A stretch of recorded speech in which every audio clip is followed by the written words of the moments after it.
Another key point in learning how to take action is the place of visualization.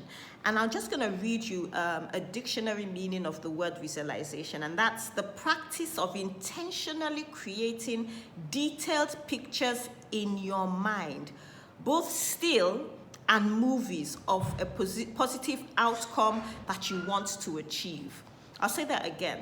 The practice of intentionally creating detailed pictures in your mind's eye, both of still pictures and even little movie clips of the positive outcomes that you want to achieve. So for example, I have long since been on a journey of weight loss and wellness and well-being. And I struggled with this for a long time in my life. I mean, it's still a journey. I'm not where I want to be. However, I did envisage or visualize myself in that my size 12 dress. And actually, I went a step further and I went back into my old pictures and I picked up pictures of myself when I was a size 10, when I was a size 12, when I was a size 14, and I stuck them all around me in my office, places where I can constantly be reminded of what my goal is. This helps to motivate you. It generates emotional feelings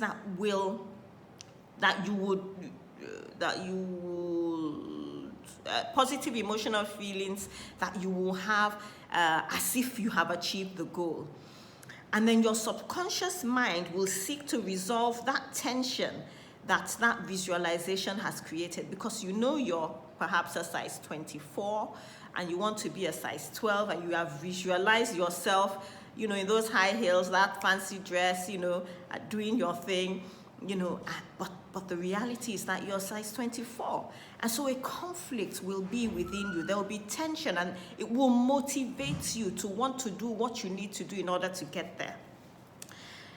The place of a roadmap cannot be underestimated. It's impossible to get to your destination if you don't know where you are going. So you need to identify. Your roadmap is basically the tools you need in order to achieve that goal.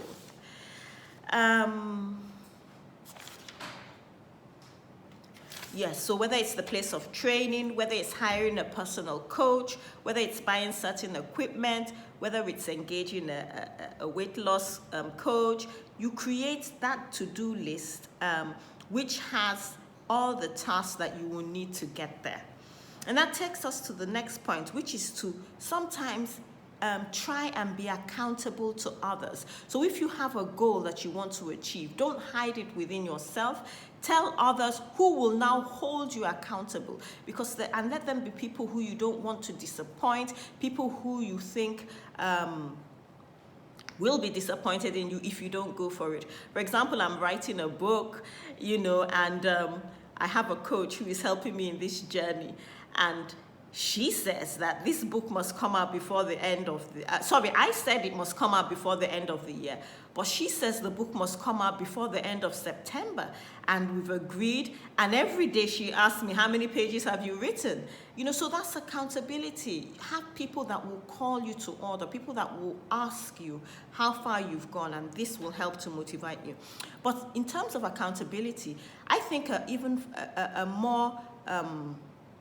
I guess a better step would even be to be accountable to yourself.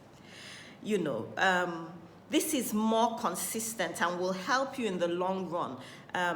Although be aware that sometimes we're able to cheat on ourselves and indeed get away with it.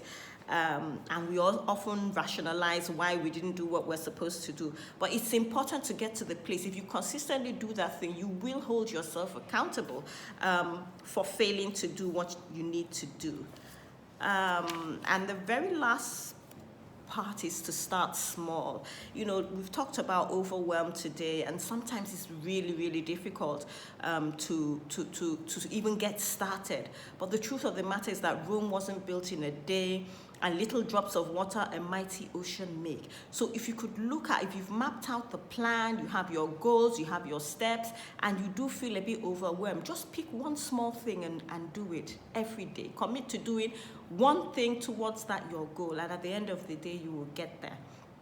And so talking about goals, as part of the iWow community, I'm going to now introduce our next speaker, who is going to tell you a little bit about the IWOW Academy and tell you why it is that we decided to start the Academy and how that journey has been so far.